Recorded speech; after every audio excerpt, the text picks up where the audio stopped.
Starting? There, very nice, everybody. Okay, so a happy Passover to everybody. I just explained that we have many activities for for Passover, and we are now in the book of Zechariah, chapter 4. Now, if you remember, we talked a lot about when we did the introduction of Zechariah, that the book is divided in two parts. Chapters 1 to 8, they are very similar, and they are from the minus 520 to minus 516, and then chapters 9 to 14, that is a different story. We're going to do an introduction when we come to chapter 9. We talk a lot about how a prophecy is changing. It's not the same prophecy. Every period is a little bit different, and we talk about which kind of prophet is Zechariah, and we say that we can see an influence from Ezekiel, that is let's say 50 years before him, but also we can see in our chapter there is another chapter, is an influence of Amos and Jeremiah on the visions, that the visions are revealed, and somebody like an angel that is spoken to him, to Zechariah, ask him, okay, what did you see? What do you understand from what you see, right? So, and we said the last thing we say is that Zerubbabel is very much practical in that he wants the temple to be rebuilt now. We don't want to wait anymore. We could start it in 538, and for some reasons, after Cyrus say we can rebuild the temple, we didn't rebuild the temple. Now we don't want to wait anymore. Some people say, oh, you have to wait for the 70 years of Jeremiah, and he say, no, now is the time to build. Haggai, both Haggai and Zechariah, both prophets at the same time, both of them say, now it's time to build the temple, which took 4 years anyway. We spoke about the second year of Darius and what it means. And now we are in chapter 4, but you remember that the leadership on the second temple, the beginning of the second temple, is two different kind of leaders.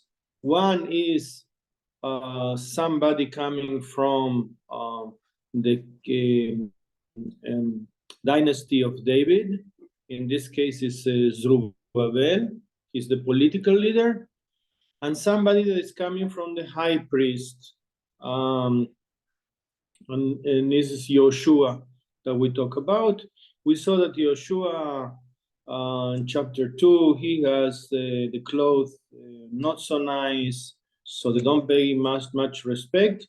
And I think somehow it's also connected a little bit to chapter 4. Chapter 4 is very, very famous. We read it twice a year, and as the Haftorah is also the Haftorah for Hanukkah. And everybody knows the word lo b'chayil v'lo b'choach ki im beruchi amar Adonai Tzvaot, not by might and not by power. Everybody knows this, but chapter 4 is not the most clear of the chapters.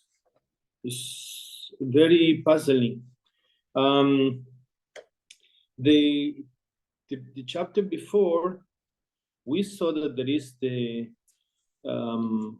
eyes of God. There are 7 eyes of God looking to what is going on in the country, right, in Israel.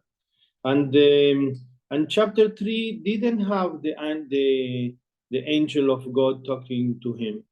Now the angel returned, and he's waking him up, but he's awake and sleep, and it's not so clear the situation.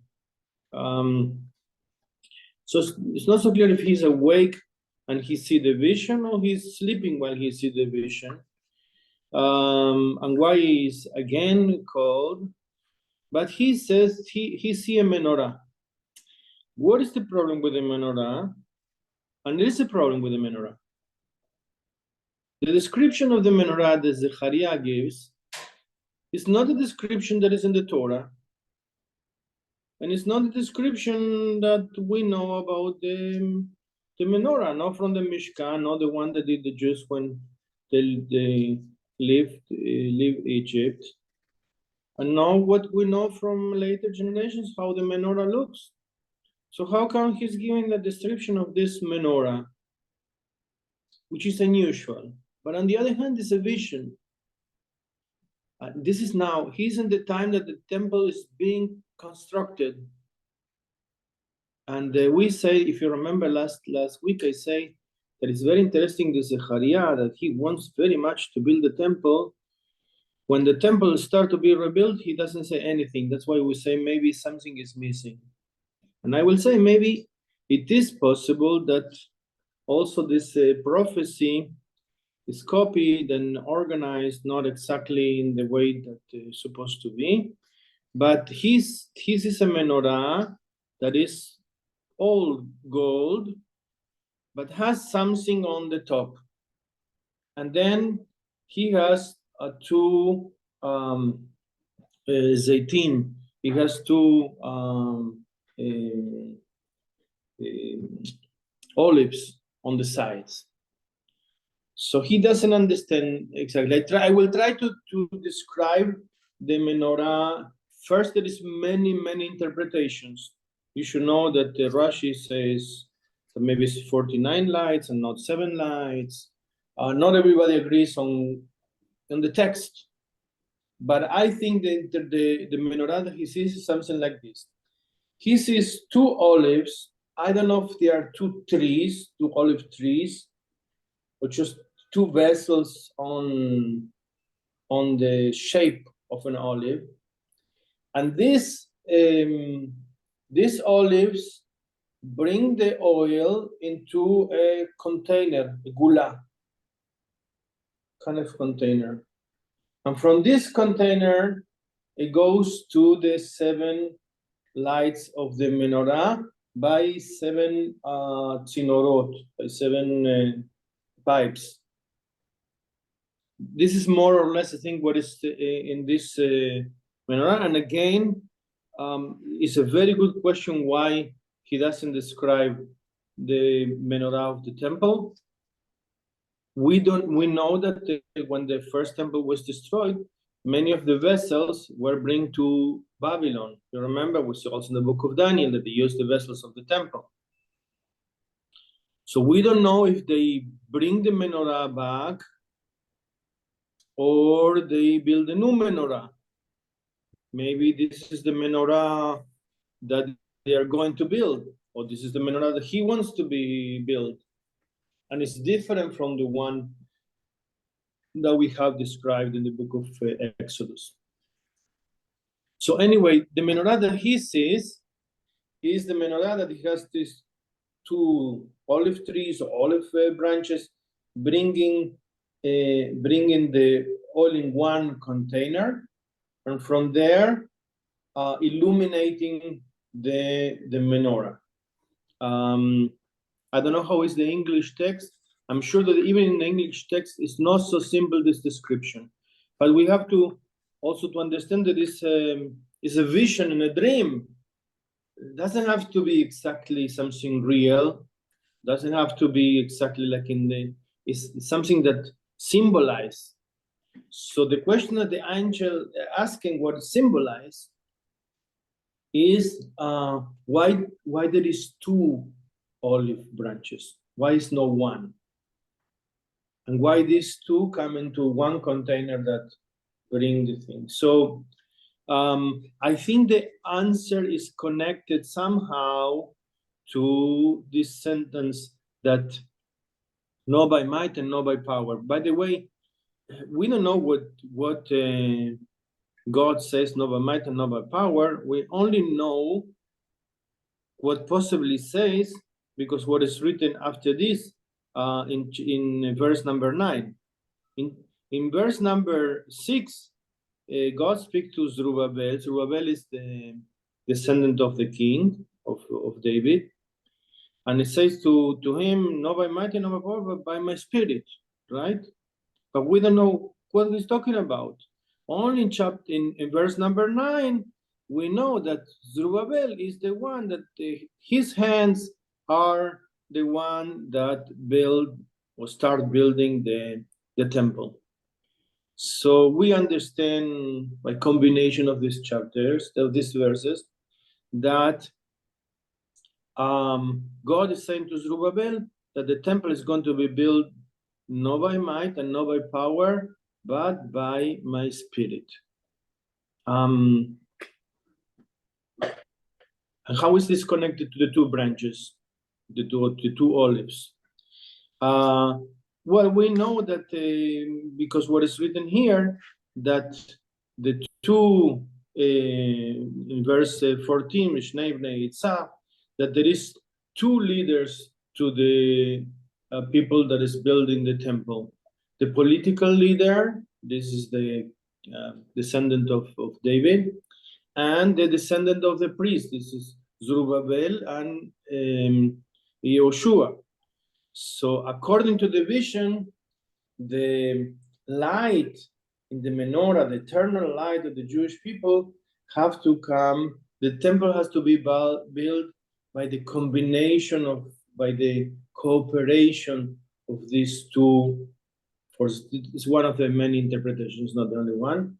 But I think this is the main idea. Again, it's a beautiful chapter, but not everything is very clear. Maybe was intended not to be clear, was intended to be discussed and interpret. And what the whole idea of these visions is that you see an object that symbolizes something, but what symbolizes it? Like we saw the horns before and the horses, and the horns are not connected to any animals, only horns. So what they symbolize. So again, we see here. I just wanted to say two more things. Number one is that I think that this verse, not by might and not by power, but by my spirit, is connected to the prophecy of Elijah. For me, everything is connected to Elijah.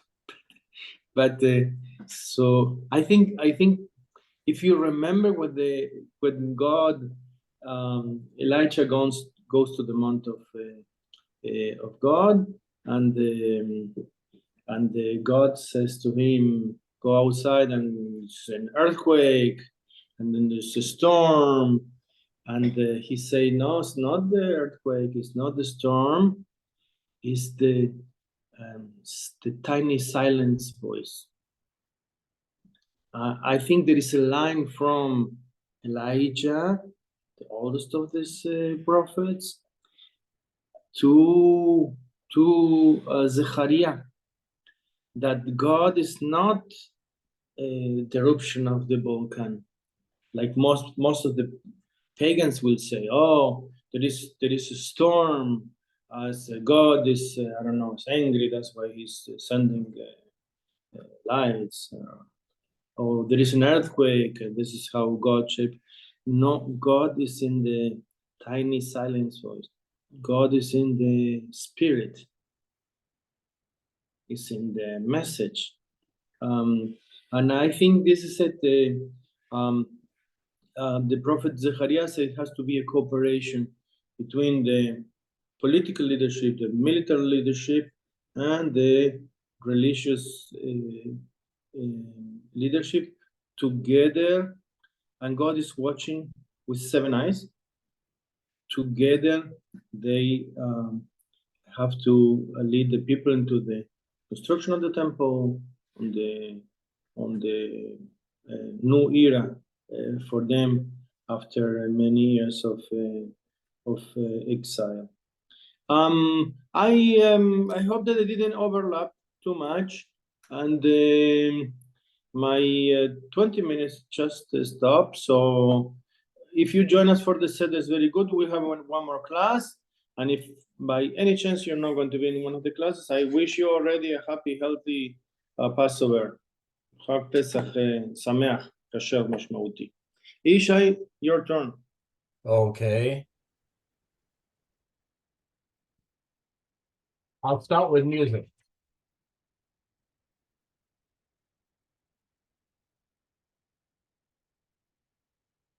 I hope you can hear it. Not yet. Nothing. Oh. Oh. Let's see. Set.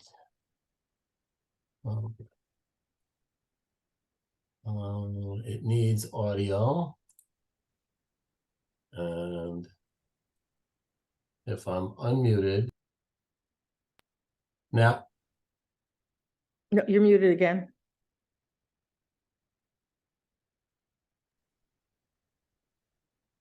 there we go. Let's try again. Now can you hear music? No, I think you should sing for us.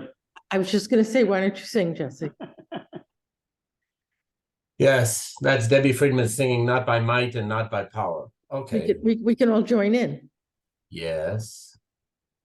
But somehow it's not working. Okay. Well, we'll see if I get back to that. But I'm going to get to the text, and you can see the text, Yes, Liz? yes. Great.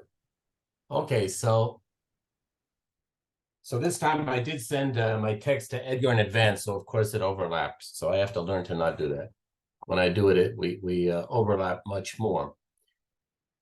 So I titled it King and Priest as a very timely issue for today in terms of who's in charge and what kind of authorities or bodies of authorities are in charge of us today or then. And first, I'll read the chapter quickly. The angel who spoke with me returned, and he awakened me as a man who wakes up from his sleep. So he's as if still sleeping, but he's like a person who woke up. And what did you see? I saw a candelabrum all of gold with its oil bowl on top of it, its 7 lamps thereon, 7 tubes, each to the lamps that were on top of it. The candelabrum, all of gold, is described by Rashi and others as that's the Jewish nation. That's all of us. And there were 2 olive trees near it, one on the right, one on its left. And I spoke to the angel who said, "What are these, my Lord?" And the angel answered me, "Do you not know what they are?" And I said, "No." So he answered me and spoke and said, "This is the word of the Lord to Zerubbabel, not by military force, not by physical strength, but by my spirit, says the Lord of hosts. Who are you, O great mountain? Before Zerubbabel, you sink to a plain, no longer a mountain. He will bring out the stone of the main architect with shouts of grace, grace to it. And the word of the Lord came to me, saying, Zerubbabel's hands founded this house, meaning Zerubbabel's hands are going to build the temple again, and his hands shall complete it. And you shall know that the Lord of hosts sent me to you. For whoever despised the day of small things shall rejoice and see the plummet in Zerubbabel's hand, these 7-fold. The eyes of the Lord are roving to and fro throughout all the earth. He sees everything. And I raised my voice to him and said, what are these 2 olive trees on the right of the candelabrum and on its left? What are the 2 olive branches beside the 2 golden vats that empty out the golden oil from themselves?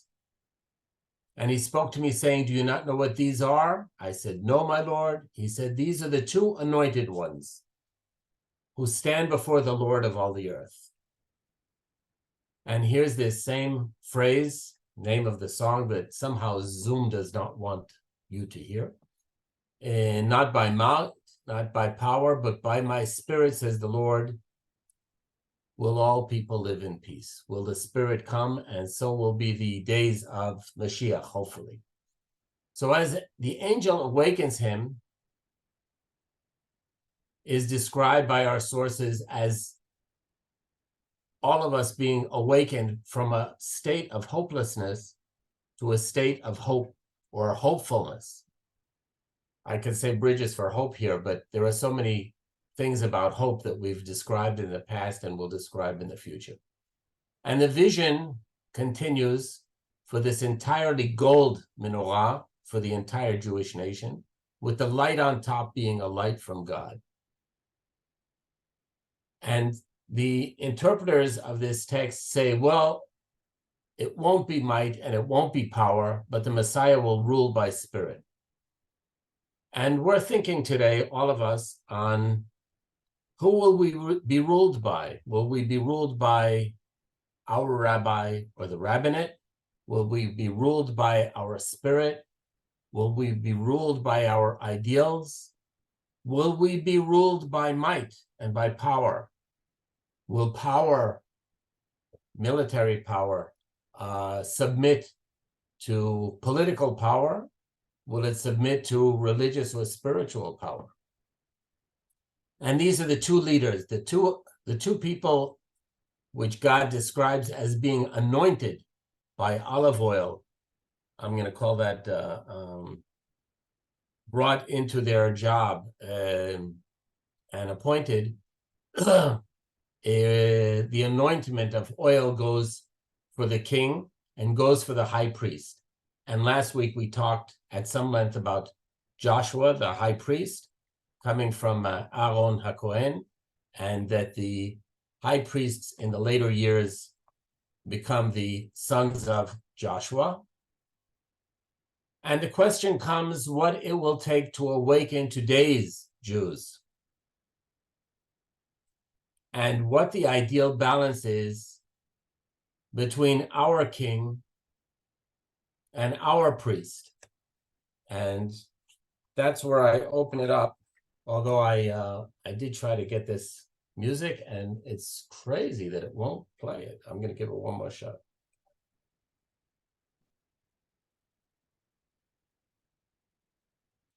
Can you hear or not? No, No,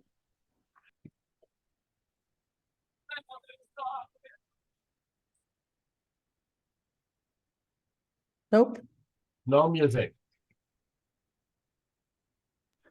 could play it from your phone. I don't know. Zoom has a special feature for audio, and it's not accepting. Mhm. And I don't have what to do about that. Okay. But Flores, welcome back. And is there someone named Paul here? If That's, there is, that's the rabbi's friend with Sibian Yale. he's with Sibby and Yale now. Okay, so Paul, you're going to be next after Flores. Paul, Sibby, and Yale all together. So Flores, would you unmute yourself?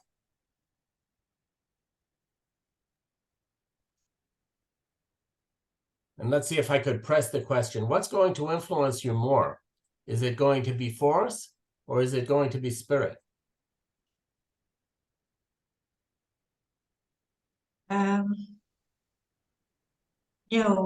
No, it wouldn't be in when you mean by force, what do you mean by that? Well, there's political force. It's the king, right? The king collects taxes. The king drafts into the army. The king makes laws. So then I'd have to obey them because Well, I otherwise was, you go to jail. yes. I was just thinking when you were talking about this, coming from London, in May, the King of England will be both the head of the church and he'll be the ruling monarch. So here we've got a split between the king and the priesthood, and there it's amalgamated. So, but of course he has no power. No He army. might, yes. But he has moral power. No, if it is, it's subtle. No one pays attention, or he doesn't. He's not allowed to express an opinion. Well, if the queen says this is who we are and this is how we behave, we are English and we don't do that kind of thing. No, they That's do it by moral power. example. No, by example. They wouldn't say it. It's by example. Mm-hmm. Right. So I think, nothing is black and white. So if I have to listen to these are the rules of the country. But I always found this very comforting, because when I would come across a situation in life where I just didn't know what to do, I would say these words and say, it's not force, and I have to wait for the spirit to move the thing. So I can't force a decision on a situation. So that might be a way of describing what you're asking me. I cannot force things to be how I would like. So you wait for things to be as you would like. Mhm. Good. Okay, Yale, I Yeah, see you following this. yes. Do you have anything to say? I don't have anything to say right now, Jesse. Okay, you're not going to go with the king and you're not going to go with the Paul, do you priest. want to say anything? Not yet. It's been very good. I mean, your sermon, maybe about the Torah and everything like that, very nice. I appreciate it. That's Paul. That was Yes. Paul. Yes. So what I'd like to say is, it seems that not only in Israel, but in the United States, in the world, all over, there seems to be a dichotomy between this group and that group. And there's such friction going on that I really can't imagine, I can't in my own mind imagine at this point that they're ever going to get together to bring a unified spirit to the people. It's very sad when I say something like that, but I think about what's going on here in Israel every week with the protests, and no one seems to care what the other person has to say, and it's just very sad. And I pray that there can be some unification somewhere along the way. It may not be 100% perfect, but anything seems better than the unrest that's going on now. Oh, I got you there. And can you see a messianic era being an era where there is peace rather than these dichotomies? Can you see how that is the kind of serenity and messianic period or era or arrival if these factions come together? Yeah. I don't, and I'm sorry to say that, but I think people are becoming so immune to everyone else and everything that's going around them, that if you have 3 people in a room, you're going to have 4 opinions. Oh, that's true. Okay. Paul, you're going to add to that? No, it's true. It's true. Okay, Bev, Ted, and then Dan and Fran. You can mute it. Do you want to speak? No, I have nothing to add. Okay, am I on now? Yes, You are. we can hear you. And Okay, Fran so will I unmute. view this as an optimistic time. I feel that this time of turmoil is part of the process of people of what has long been needed in Israel. And all processes are not clean and smooth, but they end up all right. The final end of anything, fixing something, when it's fixed, it's okay. But the process of having all the parts spread out and so on is messy. And I think now Israel is going through a messy time and a thoughtful time. And people who haven't thought much, just let everything slide, are now thoughtful. People who never went to a demonstration are going now. It's a wake-up call. And after all, Israel is a very young nation and not expected to be perfect at birth, but it's a process. Maturing is a process. And so I see this, unfortunately, it's messier than desirable, but maybe that's all what's necessary.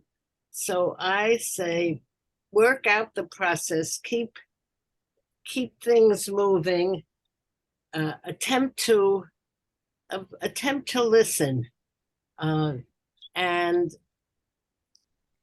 I think everybody agreed that the Supreme Court needed some revision, so there is a basis of coming together, and hopefully I'll live long enough to see this process worked out. Meanwhile, we here wish you enormous luck. We've mobilized to be supportive, to demonstrate, and so on, and wish you great luck in this process. So that's my thought. My thought is that all this is for the good, even though it doesn't look that way at this moment. Yes. Okay. So I think we described it as a little bit of an adolescence, as a little bit of a transition, a passage, and some people see the passage, even if it's painful, as maturation and reaching towards an ideal and getting closer to it once people, whether they like it or not, have to kind of work out their independence and their decisions and how they're going to get along. So those are all good points. Dan, Fran, you're up. Yeah, well, I'm glad you chose the topic you did, and that is, what will it take to awaken today's Jews? And I think we're facing it right now. I think that we've got a Pharaoh who's risen, and that's Netanyahu, to quote David Horowitz of Times of Israel. I think that that it is a shame that about less than 30% of our population plans to completely dictate everything we do and set up their own group that doesn't have to work, doesn't do everything but study Torah, and is reimbursed highly, and has a lot of kids, and all those kids don't join the army, they don't join national service. I think, it took something like, we've lost two Jewish histories. One was 70, I think one was 75 years. Now we're about 75 years again, and I'm afraid, I hope that this isn't the third and the last, because I'm afraid we're going to lose it this time. Yeah, that's all I got to say. Okay, we hear your fears loud and clear. Fran? Hey, one of the things that part of this whole thing is that both the king and the priest are anointed. And when you have a situation like that, the secular ruler, the king, can claim that his authority comes from God, very much the way the priest can claim that his authority comes from God. And I think that when you have a secular ruler who claims that his authority comes from God, you're in trouble. And I think that when you have someone saying, I'm the chosen one, that sounds like, I'm the chosen one, I'm the only one. It sounds like somebody who is saying that I have the authority from on high. and it's just me. And I worry, not mentioning names, but I'm always suspicious of anybody who has set himself up that way, saying, I'm the chosen one, I'm the only one, I'm the right one, you have to do what I say, I'm a leader. And that worries me a lot. And I think we somehow voted ourselves into that situation. So that's my thinking. Okay, it's a good point. And I might point out that it's a little different in Israel and in other countries in terms of how the Jewish leadership is chosen. Your choice of a rabbi delivers a lot more power to the congregation than in Israel, and the rabbinate is not so much under the thumb of the people and the congregations. And of course, abroad, it's different in terms of how each is chosen. Liz, you're up, and then Nathan. Oh, just a second. Okay, I have a lot of problem with all this talk about who's in charge here. Here in Israel, what I don't understand, and I will admit, I am naive when it comes to politics, where Dan said 30% of the population control, is not, I didn't quite understand what he was saying about where the 30% were. But with what's going on right now, today, another day of disruption, I don't understand all these people that are out protesting. Why didn't this affect the vote? Somehow these people got in power in an election, and may not have been of my choosing, but I don't understand how they can feel like that this is uncalled for what they're doing, because when the government was having an election, they said, this is what we're going to do. And I don't understand where all these people, if there were a majority, why weren't they there on election day? How did this even happen? And so it's upsetting to me. I didn't like when my kids had growing pains. I'm not enjoying Israel having growing pains. And so it's just very confusing and unsettling to me. And that's all. Well, growing pains, I guess the word pain means you're not going to enjoy it. Pains are not pleasurable, but actually in medicine we say that you shouldn't be too fast to get rid of pain. You might be unpleasantly surprised to know that Israelis use more narcotic pain relief than any other of the 38 countries in the OECD. So we're not so good about pain. That's in terms of physical pain. But in terms of medicine, we say that pain it tells you something, whether it tells you don't move this arm because it's broken, whether it tells you don't keep sitting cross because it's going to give you a backache, but sit straight, whether it tells you get up and move because otherwise you can have a stiff back or a stiff something. So pain is a problem. And in terms of the vote, I'm just going to go back to the text. Neither the king nor the priest back then got elected. So back then it's not about elections. Today it's a little bit more about elections, but not exclusively. You're right. And there is the issue of that. On the one hand, there's elections, and that's one way to choose leadership. And then there are other ways and bases that we choose. So that's good points that you made. Nathan, go ahead. I'm not really sure how to take some of this because I don't think what some of the stuff that's going on by the government was actually disclosed ahead of time. And if you read in the Jerusalem Post, some of the English interviews with some of the people that are behind, to me, it's not reform of the judiciary system. It's an overhaul and a change that people did not agree to ahead of time. It was not part of the election. And some of it was planned for a very long time. Although I must say, I really appreciate Bev's comments makes me feel a little more optimistic. And you know, growing up in the 60s in the States and through the 70s,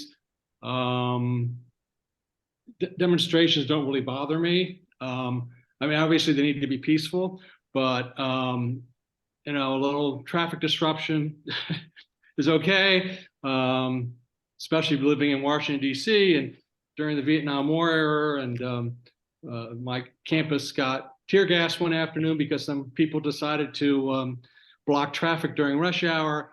But so, and I've heard other commentators, including Noah Tishby, who is supposed to be a representative of the state of Israel on anti-Semitism issues, saying this is democracy in action. So it's hard to say, but where things are going. Okay, I'd like to point to you again because you're a lawyer, and ask how major an overhaul of the law system that you worked in you felt should be done and was difficult to do. So before we call on Gershon, you might respond with your lawyer hat. Well, my lawyer hat is also American history hat because of the civil rights movement in the United States. Mm-hmm. But it's really not a fair comparison to Israel, but it's a totally different system. You had the Supreme Court in the 1950s say segregation is no longer legal. And you had President Eisenhower, you had President Kennedy, you know, federalize state national guards to enforce integration. Mm-hmm. So did you consider that too much judicial activism? I don't. But again, I mean, some of it was before my time, or I was very little to, you know. Well, now they Board decided. of Education, I was maybe like 2 or 3 years old, so I wouldn't have known. But I mean, you see how it changed things. Yeah, for instance, abortion law, right? It changed very recently. Do you consider that too much judicial activism? Partially, yes, and some of the things that are going on in the states, it's very alarming to me. I don't understand some of it that's going on at the state level in the United States. As a food and drug lawyer, as a regulatory lawyer, I don't understand how some of these states are trying to ban medications that are approved by the Food and Drug Administration, by the federal government. Yeah. For those who are not following, there's a well, and also, I mean, there are, to be honest, in the United States, there are several Jewish organizations and Jewish groups at the state level that are challenging what is being done on the abortion issue because it violates freedom of religion. Yeah. I mean, on one hand, you have people saying, "Oh, well, this is part of our religion. We need to ban abortion," but then it's.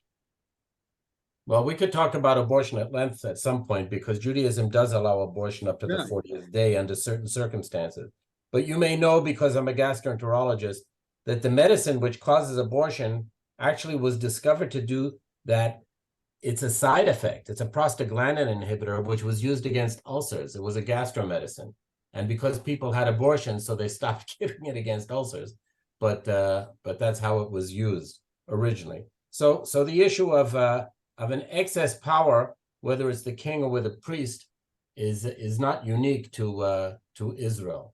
That's for sure. So Gershom, and then Natalie, you're going to unmute yourself because you're next. So a lot of things have come to mind during this, but my mind is a little foggy, as I wrote to Jesse. I'll simply, everybody might not agree with what I was participating in today, but I'm not going to discuss the politics of it, but just I've a couple of times gone to be sort of supportive of the Nashot HaKotel, the Women of the Wall, who every first of the month in the Jewish month goes to pray at the Kotel and gets a severe reaction because they want to be able to pray fully in their own way. And the reason I mention it is both because it has a feature of politics and a feature of religion in it. And from the personal side, no publicity is generally given to what happens to the male supporters who go along. We're not in the center of it, and I sort of thought we were going to be ignored entirely, but unfortunately we are not. What's comes to mind out of all this is as much as we want to debate in the adult world, a lot of the problem that I see is what we are teaching to children, and the way children come and react to the male population that's there is very disturbing and unfortunate. And it simply says that if some people have their way, these problems are going to continue indefinitely.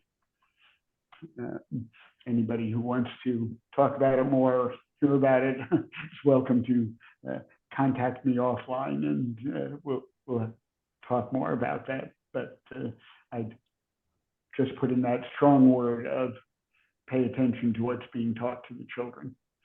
Okay, I'm glad you bring this up, and I'm glad you bring up the issue of gender, because I'm going to remind you that when these issues got worked out back then between kings and priests, and there were many power struggles between them, both were invariably male.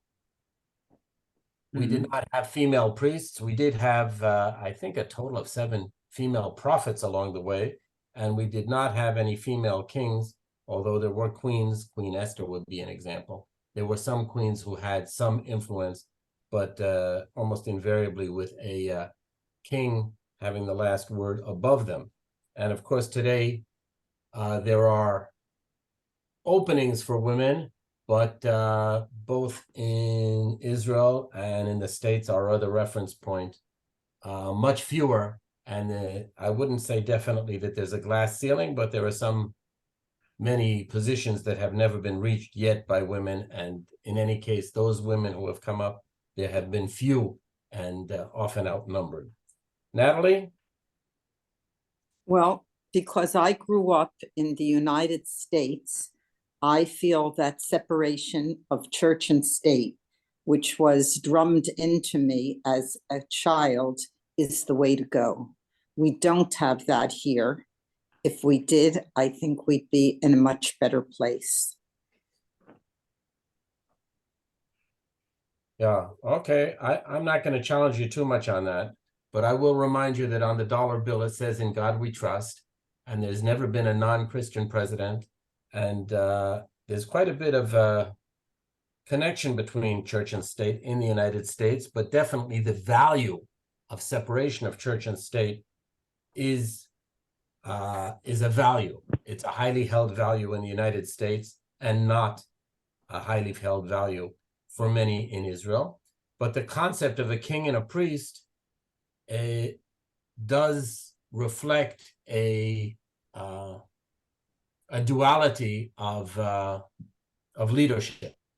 And the idea in this menorah that God will be the top word and the highest authority, but that below God there will be both a king and a priest, someone to take care of our physical, someone to take care of our, if you like, emotional, spiritual, non-physical lives, someone who takes care of collecting taxes, and someone who takes care of our well-being. And these are dualities which, while we can separate church and state in some ways, it's never quite total. And we heard from Flores that the king is the head of the church. And in America, there are overlaps. And in Israel, there's a lot more overlap, I think, between religion and state. But it's interesting that, at least for me, having been in the military for many years, and for others, the idea of having one top boss is very important.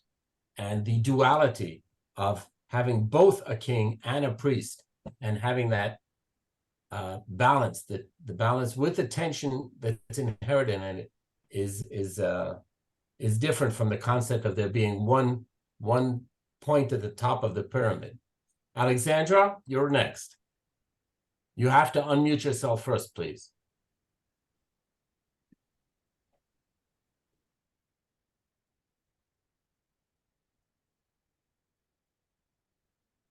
Alexandra, I know you can do it. You have to unmute yourself. It's in the lower left-hand corner. Now? Yes, now, good. Okay. I think that one of the problems here is that the people can't listen one to another. And that makes the problems of the demonstrations that continue all the time because they have the feeling that they don't get any choice to talk, and that they will take it for serious. And so they continue all the time. And that's not good, I think. It's very, very bad. Well, it's definitely painful to be ignored. It's also painful to be denied. And sometimes people are heard and someone will say, you know, one of my grandchildren will say, well, this is what I want. And then the answer is going to be no. And that's an answer. It's an answer. Yeah. So yeah.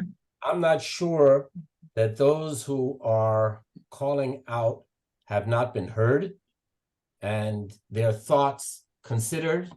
And of course, there's the formula of then how much does it have to be consented to, or where the compromise is. You know, if we're between 0 and 10, is 7 a compromise? Is 3 a compromise, or is only 5 a compromise? And then it goes back to concepts like democracy. And I'll point out that a lot of Judaism is at the basis of democracy. Starting with, I'm going to mention first the judiciary and the concept that Moses was judging all the people, and Jethro came to him, Moses' father-in-law, and said, you can't do it all by yourself. Appoint lower judges, middle judges, higher judges. And so there is a whole hierarchy of legal systems which were and which are again now and have been ever since. And we also had a Sanhedrin, which was 60 at one point, but which was 120 at another point. And that is why we have today a Knesset of 120, the same thing. So sometimes we listen to each other and I really hear what somebody else is saying. And yet the decision is going to come down not the way they like it this time. And we've heard today that maybe it can be changed, as Liz says, by voting. And maybe it can't be changed by voting. And this is one of the issues, is a king the same, more or less, or in some ways, as a dictator?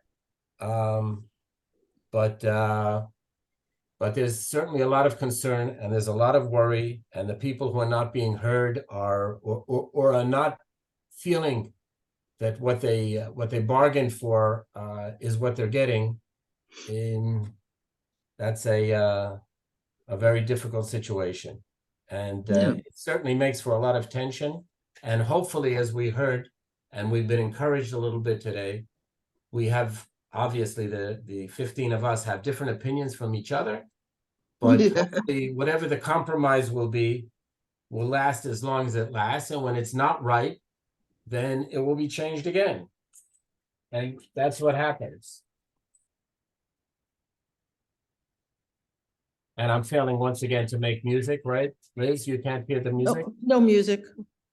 Amazing. I just don't know how to, but I'll try to learn from Zoom how to do that for next time. And I look forward, next week will be the last week before Pesach, that's right.